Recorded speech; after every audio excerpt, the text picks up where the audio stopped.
2000년 들어서 우리가 늘 많이 얘기했던 것이 포스트 모더니즘 시대다라고 얘기를 많이 했습니다. 포스트 모더니즘, 그 전에 이성주의적인 것이 지배하던 그런 사회 속에서 이제 그러한 것들을 모더니즘을 탈피하는 탈모더니즘 또는 후기 모더니즘이라는 포스트 모더니즘에 대한 이야기를 많이 했습니다. 여러 가지 특징이 있겠지만 이 포스트 모더니즘에 대한 부분의 중요한 하나는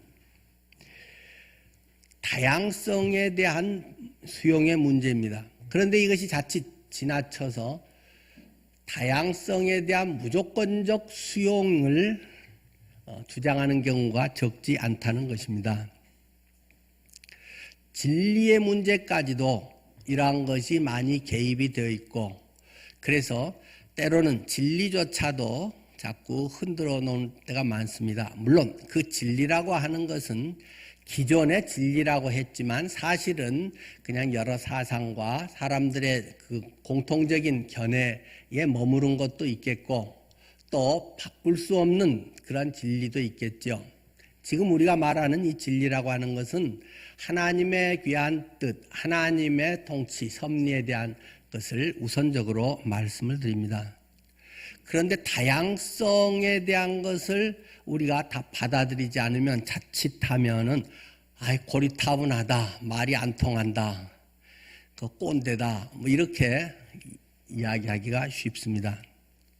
또 이러한 상황들 속에 사랑이나 또 은혜라는 것을 다 그냥 덮어버리는 것, 다 무조건 받아들여주는 것을 사랑이 많다, 은혜롭다라고 말하는 경향도 있습니다.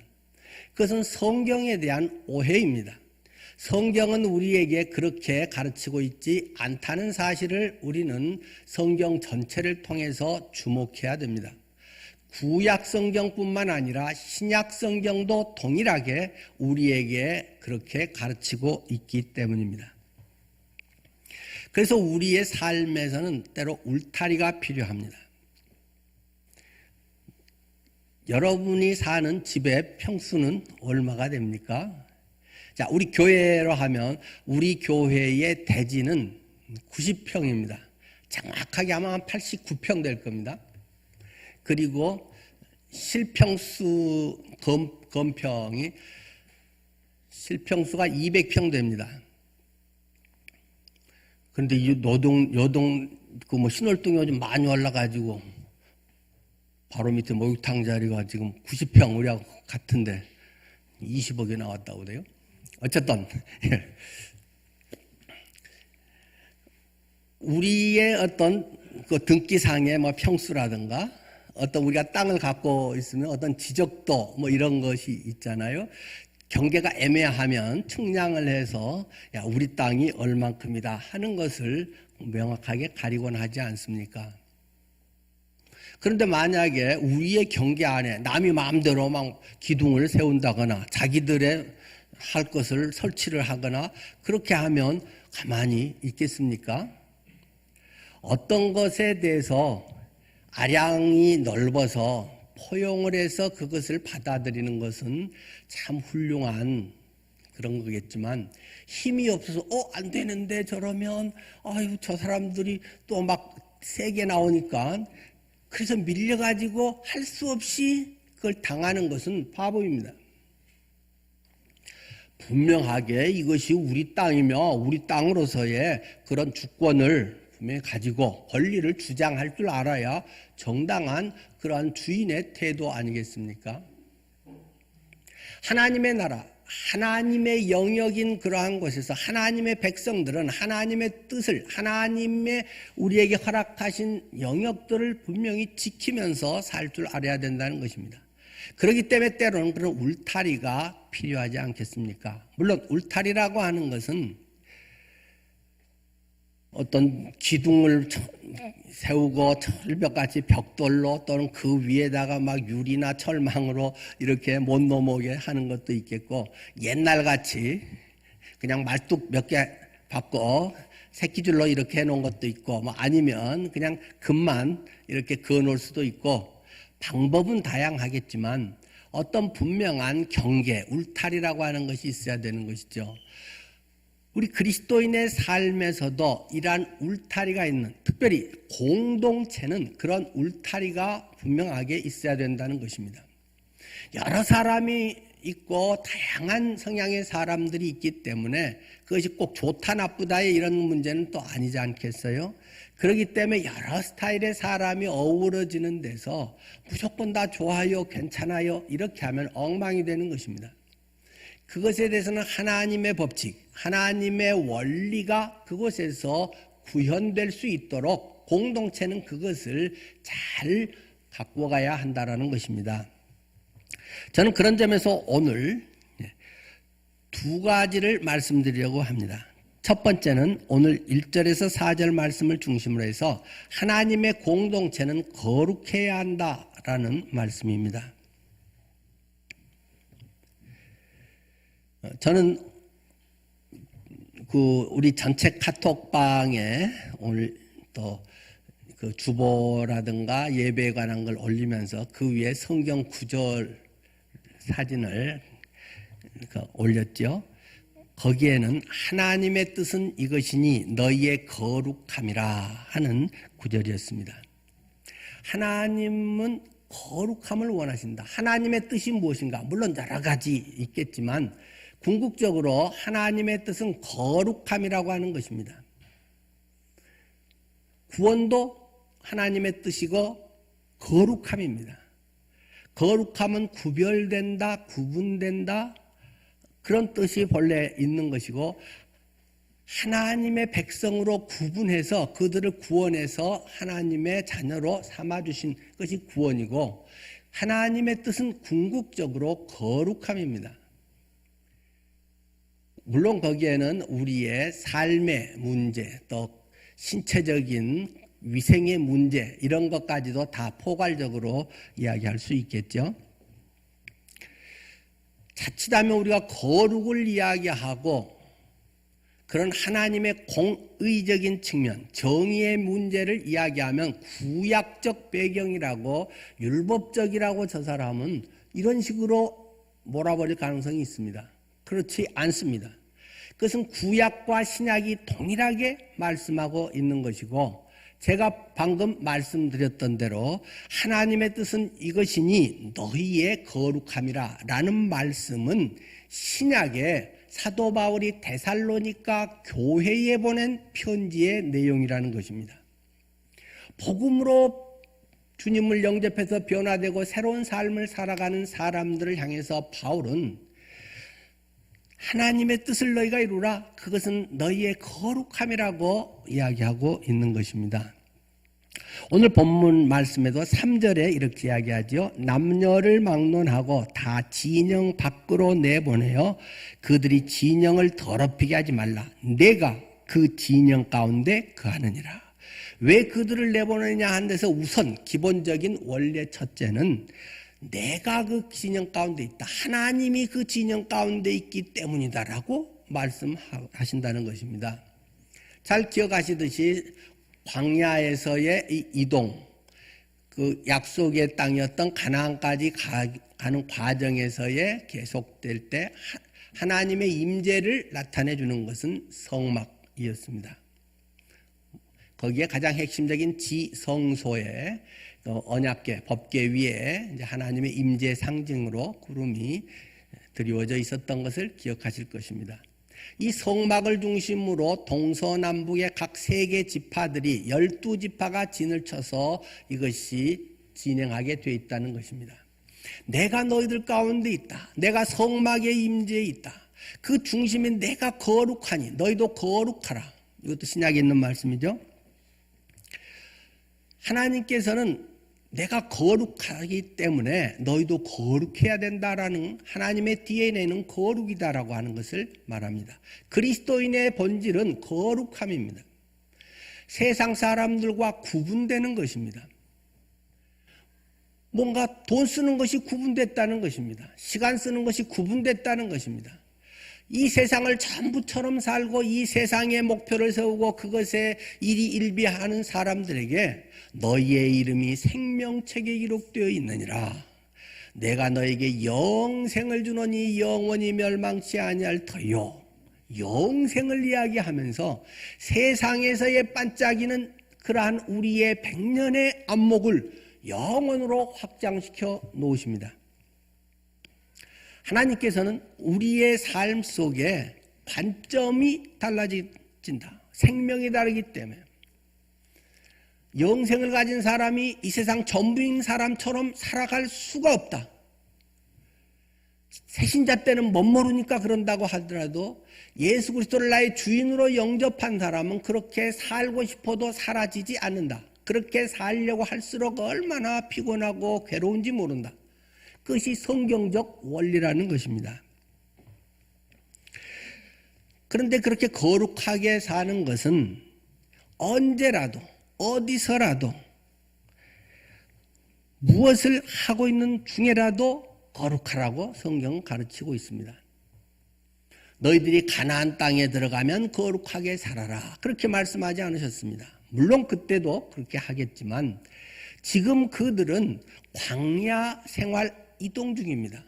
그런데도 하나님은 동일하게 거룩하라고 계속적으로 이야기하고 계십니다. 여러분은 교회에서 예배드릴 때의 거룩함, 밖에 나가서의 거룩함, 직장에서의 거룩함, 이것이 한결같아야 한다는 사실에 동의를 하시죠? 세상 사람들이 일반적으로 이렇게 하듯이 밖에 나가서는 똑같이 어울려서 하고,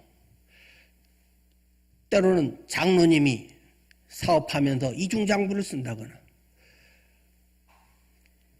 또 하청업체들에 대해서 제대로 줄 걸 안 주고 때로는 그들의 임금을 또 횡령을 한다거나, 다른 사람도 그러는데 그래야 사업이 되지 제대로 해가지고 되겠어? 하는 것을 본받으면 안 된다는 것입니다. 우리의 생활하는 모든 것에 돈 쓰고 시간 쓰고 우리의 삶의 가치관은 하나님이 보고 계신다. 우리의 중심에 하나님이 계신다. 하나님은 전지전능하셔서 모든 걸 다 보고 알고 계신다. 그 하나님이 지금 나를 보고 계시기 때문에 나는 어떻게 지금 살아야 하는가? 날마다 이 삶이 우리의 믿음의 모습이어야 한다는 것을 강조하고 있습니다. 자, 오늘 본문에 보면 그런데 조금 마음에 안 드는, 인권을 무시하나 그런 느낌이 드는 부분들도 있습니다. 2절입니다. 이스라엘 자손에게 명령하여 모든 나병 환자와 유출증이 있는 자와 죽음으로 부정하게 된 자들을 다 진영 밖으로 내보내되, 남녀를 막론하고 다 진영 밖으로 내보내어 그들이 진영을 더럽히게 하지 말라. 이렇게 말씀하십니다. 좀 심하지 않습니까? 사랑으로 다 끝까지 그들을 감싸고 위로하라, 이렇게 말이야 조금 더 믿음 좋은 것 같고, 어떤 신앙이 성숙한 사람 같은데, 하나님은 잘라내라, 격리시켜야 돼, 이렇게 말씀을 하고 계신다는 말씀입니다. 자, 이런 문제는 그런데 병자, 약자 이런 사람을 소외시키는 정책을 결코 말하지 않습니다. 그것을 말하려고 하는 의도가 전혀 아니라는 것을 우리는 우선 알아야 됩니다. 이것은 전염병 자체에 대한 경계 조처이기도 합니다. 내가 코로나 확진이 됐다. 그러면 어떻게 해야 되겠습니까? 계속 붙들고 기도하고 있으면 믿음이 더 좋은 것일까요? 아이고, 우리 어머님이 확진됐는데 우리 어머님을 어떻게 그렇게 보낼 수가 있겠어? 내가 걸려도 좋아. 나는 어머니와 함께 죽을 수 있어. 그러면서 막 붙들고 내가 계속 집에 모시고 있어야 되는 걸까요? 우리 엄마가 그러다가 돌아가셨어. 야, 그 어머니의 순간 정신을 나도 이어받아서 나도 우리 어머님, 할머님 모셔야지 하고 온 식구들이 전부 거기에 매달려 가지고 만약에 그렇게 정성껏 봉양한다고 하면서 같이 생활하면서 다 하다가 온 식구가 다 전염이 됐다. 그럼 어떻게 해야 되겠어요? 그것의 좋은 조처는 격리입니다. 물론 이것은 병마다 또 여러 상황마다 굉장히 틀리죠. 네. 그렇기 때문에 지금 구체적인 이야기를 하기는 사실 어려운 거겠죠. 그러나 예를 들어서 이 전염병 같은 패스트가 돌고 있다. 이런 부분들에 대해서는 격리를 하는 게 서로를 위한 매우 유익한 조처라는 것입니다.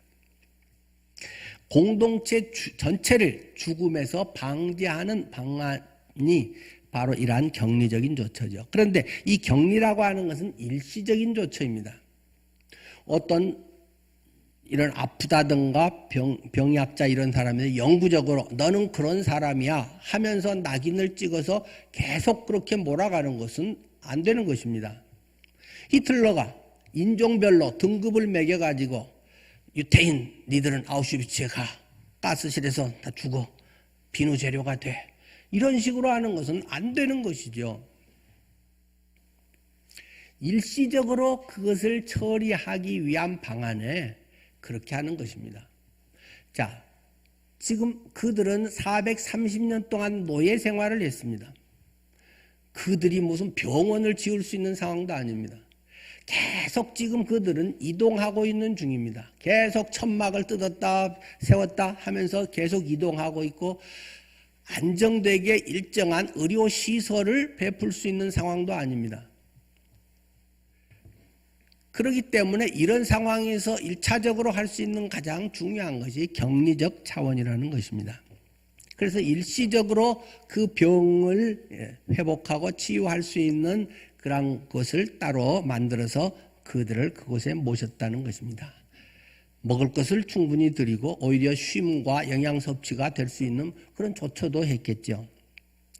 또 이런 격리는 상태적인 조처라고 하는 것입니다. 신분적인 조처가 결코 아닌 거죠.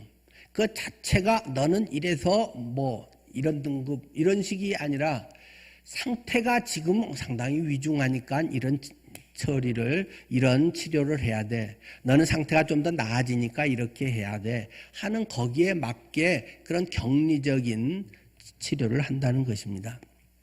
또 그것에 대한 지대한 자세한 관심을 갖고 지속적으로 그들을 치료하기 위해 쓴다는 것입니다.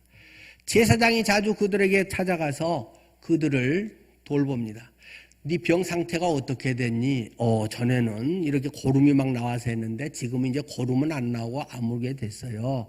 흰털이 나오니? 그러면 어떠고 그 붓는 반경이 몇 센치니? 이런 것을 잘 따져서 거기에서 너는 이제 낫다.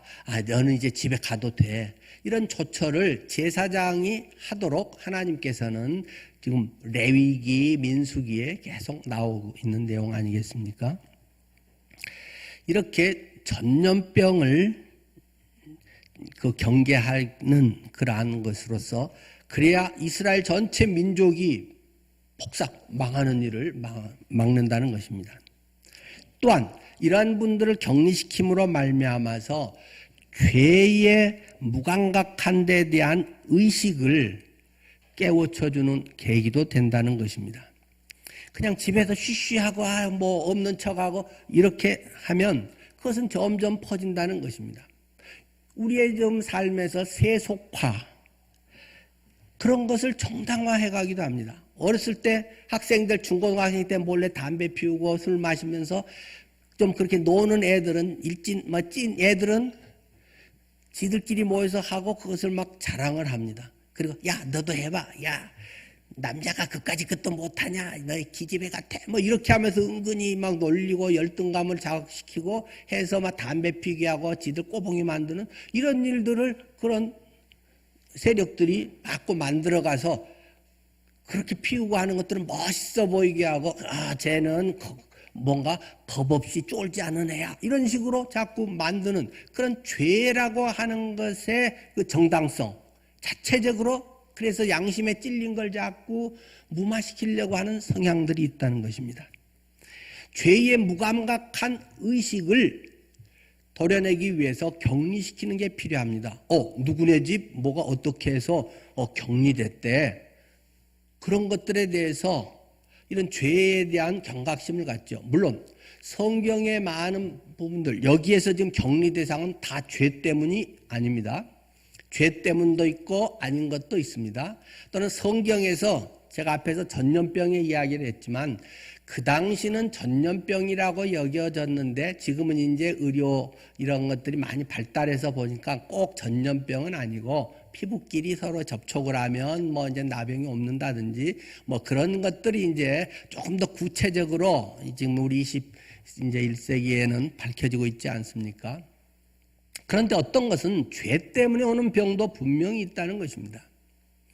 그런 것도 그냥 얼렁뚱땅 넘어가 버릴 가능성이 있다는 것이죠. 성병 같은 경우도 대체로 그러지 않겠어요? 거의 대부분은 의도적인 성행위를 하면서 그런 것들이 또 좋지 않은 그런데 함부로 이 사람 저 사람하고 난잡하게 하면서 성병이 걸려서 그러한 것에 고통을 당하는 사람들도 있습니다. 그런 경우도 이러한 격리 조처를 통해서 그 사람이 그 무감각한 것에 대해서 일깨워주는 계기도 되는 것입니다. 또 이러한 격리 조처는 이런 부정한 사람이 회개할 수 있는 기회를 주는 좋은 계기가 된다는 것입니다.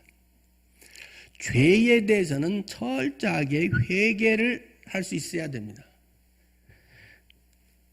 그런데 얼렁뚱땅 뭐 여러 병들 속에 나도 하나 있어가지고 뭐 다 그런 거지 또는 뭐 적당히 둘러대서 거짓말해서 모면해가지고 계속 그렇게 있으면 또 그 짓을 반복하고 또 죄를 짓고 죄를 더 퍼뜨리는 이러한 아주 악한 죄인으로 바뀌어질 수 있는 것입니다.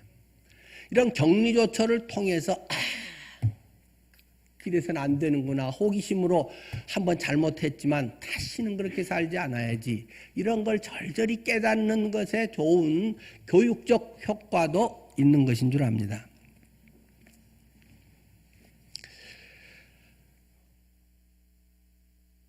주님께서는 내가 거룩하니 너희도 거룩하라. 하나님을 믿는 사람, 하나님이 그 안에 있는 사람은 하나님의 거룩하심처럼 때로는 성경이 요구한 건 하나님의 거룩한 만큼도 사실은 요구를 하는데 그렇게 거룩하라. 니들 기준에서 이 정도면 그래도 남보다 낫지. 그런 상대적 기준을 넘어서 하나님의 절대적 기준에 이를 수 있도록 너희는 성도다. 거룩한 신도들이다. 거룩한 자이기 때문에 성령이 너희에게 계시기 때문에 너희 몸이 성전인 것을 알지 못하느냐? 하면서 하나님이 계신 곳은 성전이다. 우리 몸이 성전이다. 영적으로 정신적으로가 아니라 전인적으로 우리 자신은 예수님을 영접했으면 나는 거룩한 성전이다라고 성경이 가르치고 있지 않습니까? 그래서 그들은 그대로 실천을 했다는 것입니다. 하나님의 말씀을 지키며 산다는 것, 그건 때로는 상당히 불편하고 때로는 무정한 것 같기도 합니다. 옆에서 끼면서 잘 해도 될 수 있는데 꼭 그래야 돼? 하는 그런 것이 생길 수도 있잖아요. 근데 지나고 보면 때로는 불편하고 무정한 것 같아도 하나님의 백성을 보호해주는 하나님의 사랑이요 배려의 원리라는 것을 깨닫게 됩니다. 무조건 품어주는 게 사랑이 아니다. 정의와 사랑, 은혜, 공의, 그것은 꼭 동전의 양면처럼 하나를 뗄 수 없다. 구약과 신약의 이야기가 아니라 그것은 하나님의 뜻, 하나님의 정신이라고 하는 것입니다. 우리 편하자고 자꾸 율법적인 것을 제끼고 은혜라고 하는 것은 우리들 자신을 속일 가능성이 많다는 것입니다.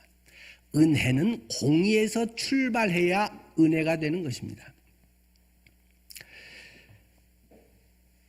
죄에 대한 부분도 요즘에 이제 이런 우리 시대적 상황에서는 때로는 그건 성적 취향이야, 이렇게 해서 당당하게 드러내게 하고 죄책감조차 갖지 않게 하는 경우도 많습니다.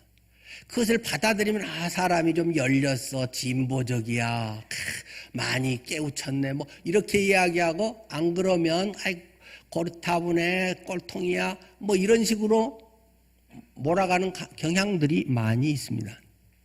로마서 1장은 진즉부터 우리에게 말하고 있지 않습니까? 이런 사람들은 본질적으로 하나님을 그 마음에 두기 싫어한다. 그래서 죄짓기에 담대하다. 자기만 그럴 뿐 아니라 다른 사람에게도 옳다 하느니라. 야, 너 그거 잘못 아니야, 니도 옳은 거야 해서 동아리를 만들고 그런 인터넷에 그런 사이트들을 만들어서 이것을 아주 확장시키는 것이 이런 죄성들의 문제라는 것입니다. 물론 세부적인 자세한 것을 우리가 지금 여기서 이야기할 수는 없습니다. 그런 것 중에 어떤 일부는 수용할 만한 또 필요한 것들도 있고, 기존에 너무 단편적으로 몰아붙여서 또 조금 정제된 것도 있고, 또 어떤 건 잘한 것도 있고, 그건 상당히 다양한 줄 압니다. 그러나 어쨌든 성경의 기본 정신을 벗어나서는 안 되는 것입니다. 두 번째는 우리는 죄값을 철저하게 치러야 된다는 사실을 꼭 기억해야 됩니다. 죄값은 꼭 치러야 된다. 넘어가주면 안 되겠어요? 한번 봐주면 안 되겠어요? 물론 하나님께서는 너무 사랑이 많으셔가지고 한 번만 봐줬겠어요? 뭐 수십 번, 수백 번도 봐주셨지만, 기본 원리는 철저하게, 죄 지었으면 대가를 철저하게 받아라. 그래야 네가 사람 된다. 하나님의 백성으로 빚어진다라고 가르치고 있다는 것입니다. 그제 보니까 그제 국회 여의도 거기에서 입법 토론회를 하던데요. 했는데 거기에서 박 의원이 이런 이야기를 한 게 오늘 인터넷에서 나와 있더라고요. 그분의 이야기를 그대로 한번 읽어보겠습니다. 대한민국을 사기공화국이라 한다. 이득액이 50억 원이 돼야 징역 5년이 선고되는데 50억 원 사기치고 5년 감옥 살고 나면 연봉 10억이라고 지적했다. 이어 우리나라는 왜 이럴까? 사기를 이렇게 많이 당했는데 고발한 사람만 피해를 본다. 사기꾼은 계속 사기를 치고 그 돈으로 변호사를 사서 나와서 또 사기를 친다고 한탄했다. 박 의원은 외국에는 500년도 살고 200년도 살고, 그런데 우리나라는 사기는 10년 이하, 유사수시는 5년 이하라며 무기징역까지 할 수 없느냐고 말했다. 많이 공감하듯이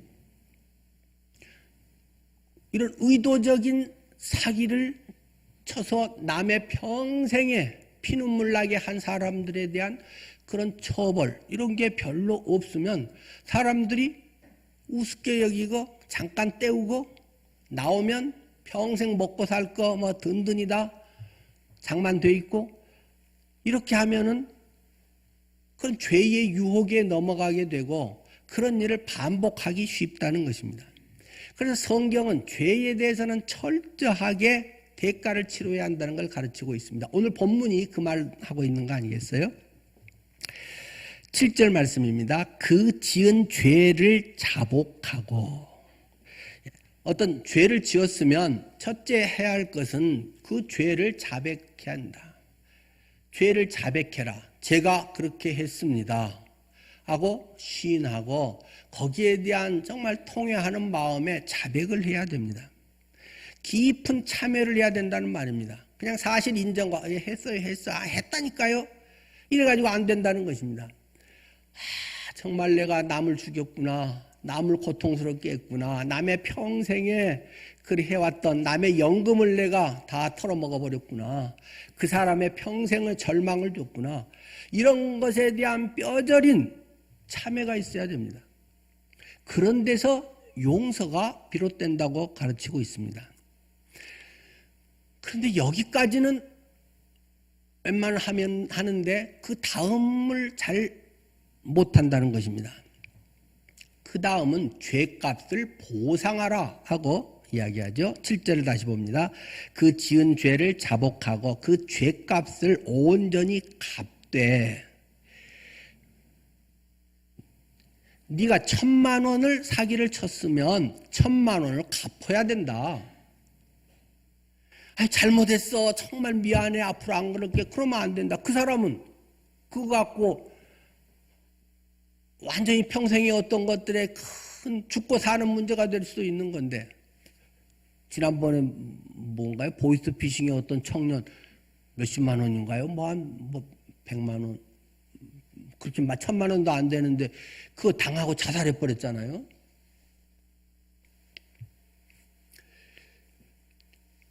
그것에 대해서는 배상을 해야 된다.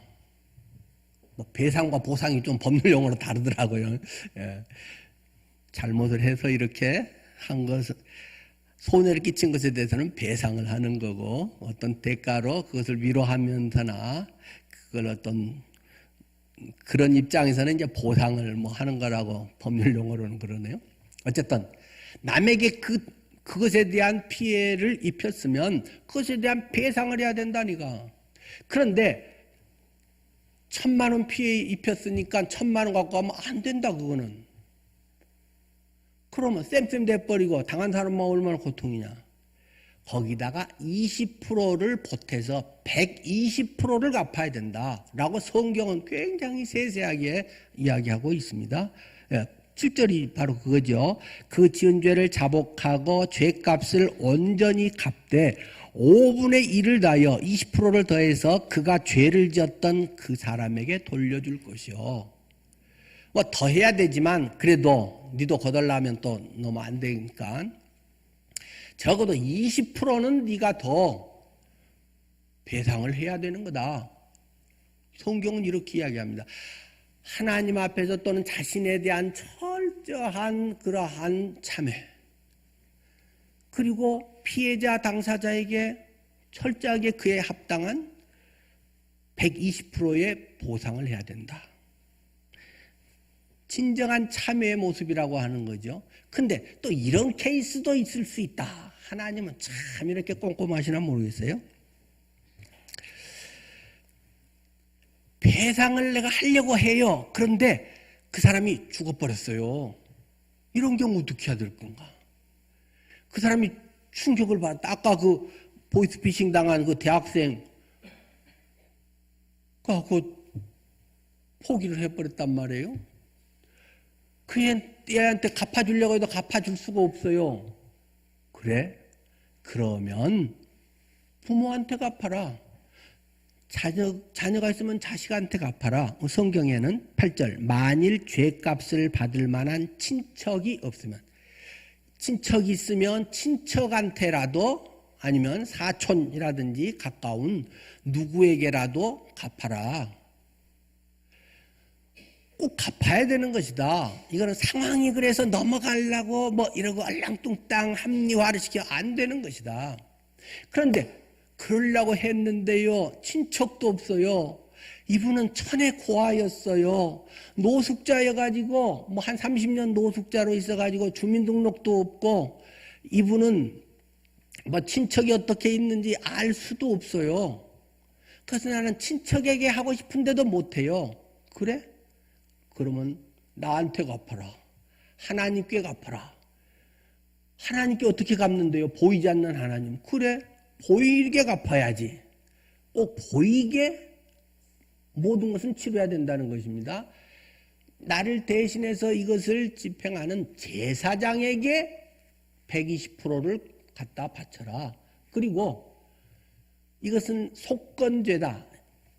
속건죄, 숫, 양도 같이 가지고 가서 이러이러한 죄를 지어서 이렇게 용서를 구합니다 하면서 120%와 속건제 숫양을 가지고 가서 제사장에게 갚아야 이 문제를 해결됐다고 내가 봐준다라는 것이 성경의 원리라는 것입니다. 이렇게 해야 보복의 악순환이 방지되기도 합니다.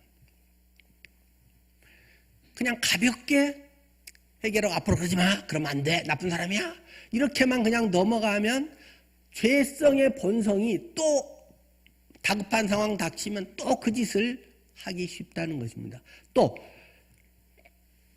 그런 배상이 없으면 너무 억울하잖아요. 그러면 그 일들이 반복이 된다는 거죠. 누가 우리를 뭐 때려서 어쨌다, 사기를 해서 어떻게 했다. 그러면 그 사람들이 네가 우리 동생한테 그래 해서 막 몰려가서 하고, 또는 1,000만 원을 그래 그러면 네 집 있는 거 다 우리가 들고 와버릴 거야.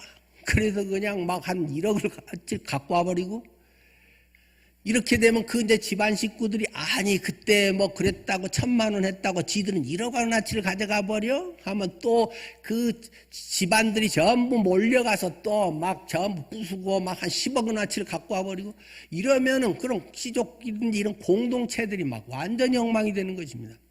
그래서 그런 일을 못하게 하면서 120%의 배상을 하게 하고, 그러면서 이러한 보복들이 그치게 하는 것이죠.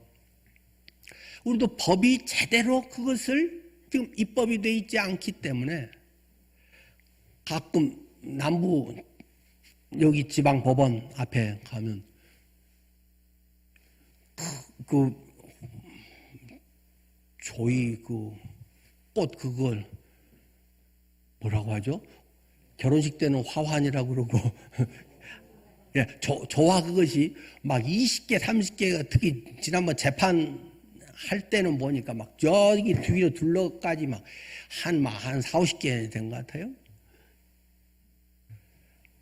말 못한다고 정인이를 막 그렇게 패고 뭐 상상을 뛰어넘는 이런 짓을 해도 별로 그런 것에 조처가 없으면 사람들이 막 분개해도 견디지를 못하잖아요. 이건 아니다, 이래서는 안 된다. 그래서 할 수 있는 대로 막 이런 조화를 보내고 그런 여러 가지 성명서를 발표하고 하는 거 아니겠어요? 어떤 것의 죄에 대해서는 그만큼 그 대가에 준할 처벌안이 있어야 정의로운 사회 아니겠습니까? 정말 부끄러운 얘기 드리고, 정인이 부모들에 대한 건 여러분은 뭐 잘 아시잖아요.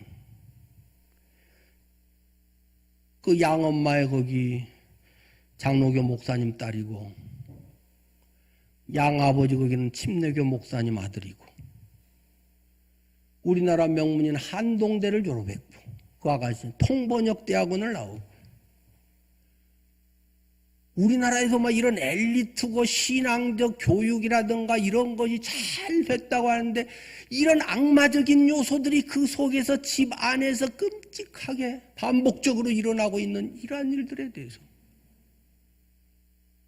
국가라도 단호하게 처벌해야 되는 거 아니겠습니까? 다행히 뭐 무기징역 일단 나왔나요? 남편은 징역 5년인가 나왔고요.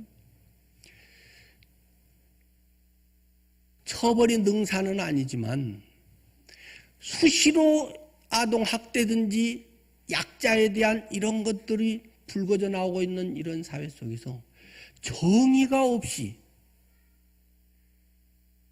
자꾸 은혜 아유 그럴 수 있지, 아이고 우울증 걸려서 했나봐, 스트레스 받았나봐, 뭐 이런 것을 넘어가서 생명이 지금 왔다 갔다 하고 이런 문제들이 그렇게 해서 되겠습니까? 하여튼 우리들 자신도 죄에 대해서는 철저한 처벌을 받을 각오를 해야 됩니다. 우리는 생각보다 별로 거룩하지 않습니다. 성도님을 너무 무시할까요? 목사인 제 자신을 보니까 그래서 드리는 말씀입니다.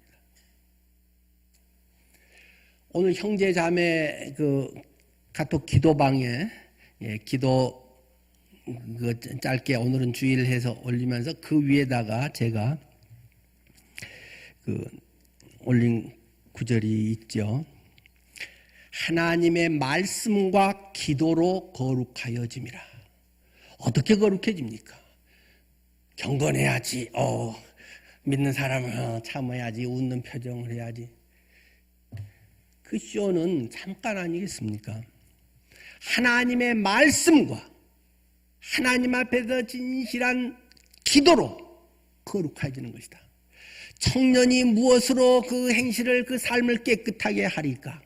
주의 말씀을 따라 삼갈지니라. 하나님의 말씀이 그 속에 살아있어야 하나님을 경외하게 됩니다. 하나님 무서운 줄을 압니다. 겁대가리 없이 살아가는 죄의 사람들이 하나님의 말씀 앞에 깊은 찔림과 참회와 땅바닥에 납작하게 엎드려서 하나님을 하나님으로 인정하고 하나님 앞에서 그의 삶을 바로 하지 않으면 날마다 그리고 기도 가운데 정결하게 하나님의 말씀 앞에 투명하고 말씀이 내 신앙의 양심이 되어서 기도 가운데 나를 날마다 정화하고 바로 주님께 가까이 나아가지 않으면 목사도 아무것도 아닙니다. 오랜 신앙생활을 해도 얼마든지 못된 짓 하고 인터넷이나 신문에 70대 목사가 70대 돼 가지고도 성추행을 할 그런 게 있나? 하여튼 모르겠지만 말도 안 되는 짓들을 하는 거 아닙니까?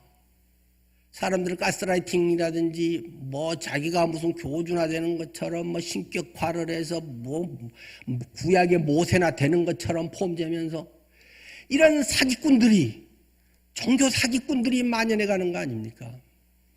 말씀과 기도로 거룩해집니다. 하나님 앞에 이 말씀으로 날마다 기도로 성경 지식으로 말고 지식도 굉장히 중요한 계기라는 말씀은 수없이 드렸습니다.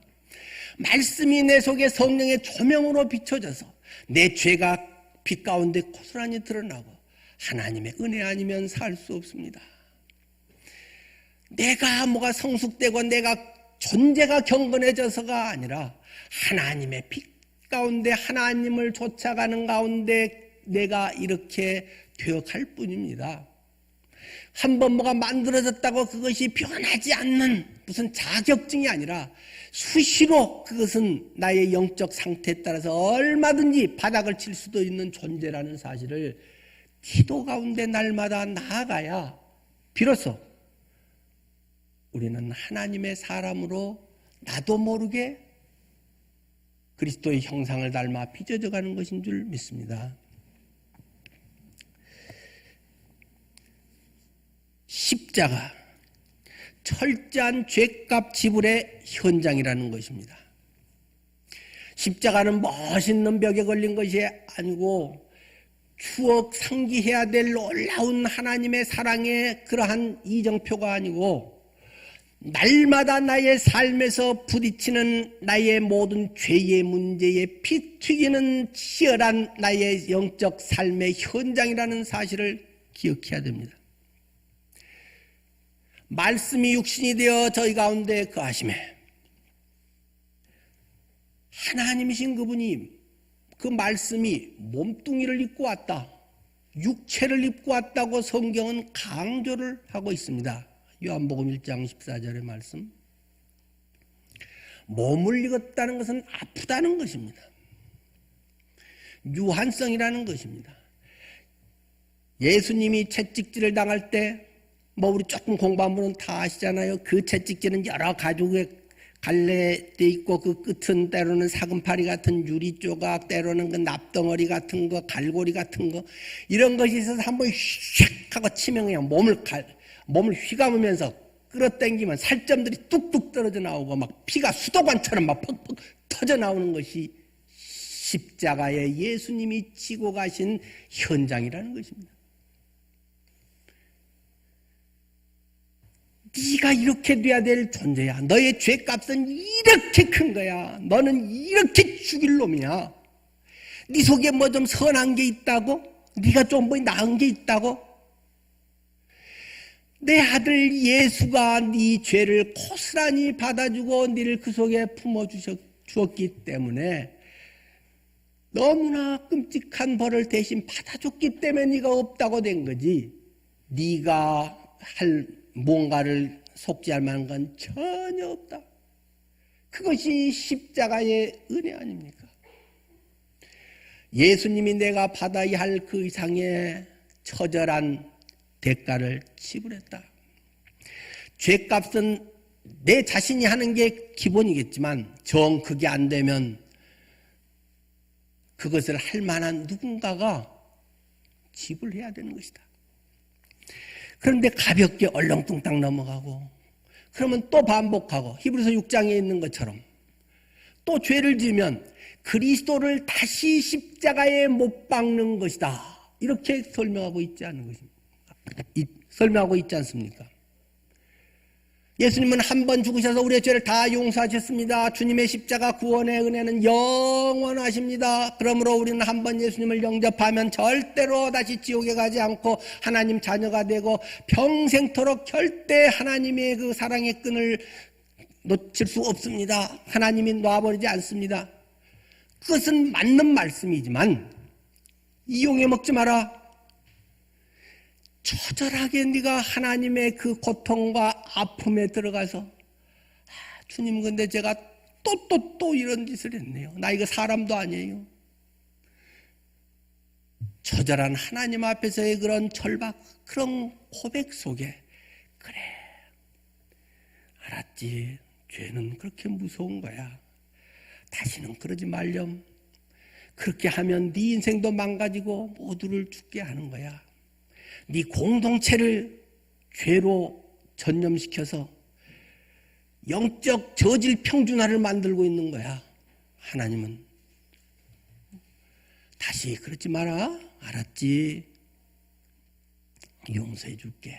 바보 하나님은 그렇게 우리를 받아주고 받아준다는 것입니다. 그러나 꼭 그것에 대한 뼈아픈 참회, 120%의 보상, 배상 이런 것을 우리는 해야 한다는 사실을 기억해야 할 것입니다. 하나님을 경외하는 표현이 되기도 하겠죠. 성경의 핵심이 하나님을 사랑하라 그리고 내 이웃을 내 몸같이 사랑하라. 이웃을 사랑하기 때문에 피해를 그냥 넘어가서는 안 된다. 이웃을 사랑하는 것, 그것은 보이게 구체적으로 돈 쓰고 시간 쓰는 것, 몸 바쳐서 하는 것이 진정한 신앙이다라는 것을 우리에게 체험케 하는 것입니다. 혼자만 조용히 눈물 좀 한 일주일 흘리다가 하나님 퉁퉁 부으면 그래 내가 네 퉁퉁 부은 눈을 보았노라. 그러면 안 된다는 것입니다. 혼자 처리해버리면 가볍게 대하기가 쉽습니다. 꼭 여러분이 죄를 지면 꼭 들통나기를 축원합니다. 그래야 사람 됩니다. 그래야 다시 죄를 안 짓습니다. 근데 바보 하나님은 한 90%는 다 눈 감아지고 안 되네. 그래도 안 되면 이번에는 한번 뻔 때려봐야겠다. 그럴 때 한 번씩 들춰내 주셔서 너무 감사합니다. 안 그러면 저 같은 사람이 어떻게 여기 서서 뭐 이렇게 설교를 할 수 있겠습니까? 하나님은 그래서 은혜입니다. 그러나 은혜를 남용하지는 맙시다. 우리 하나님의 계명에 순종할 때 죄에서 진정으로 자유로워집니다. 기도하겠습니다. 예수 그리스도의 십자가, 우리는 평생 그 은혜를 잊을 수가 없습니다. 내가 못 박힌 현장입니다. 내가 찢겨진 현장입니다. 그 십자가 은혜 앞에 내가 무엇을 가리겠습니까? 무슨 자존심을 찾겠습니까? 내 이익을 계산기로 두드리겠습니까? 하나님 앞에 진실하게 단순하게 말씀의 인내로 나아갈 수 있는 우리가 되기를 축원합니다. 하나님, 그런 삶을 살고 싶습니다. 인도해 주십시오. 예수님 이름으로 기도드립니다. 아멘.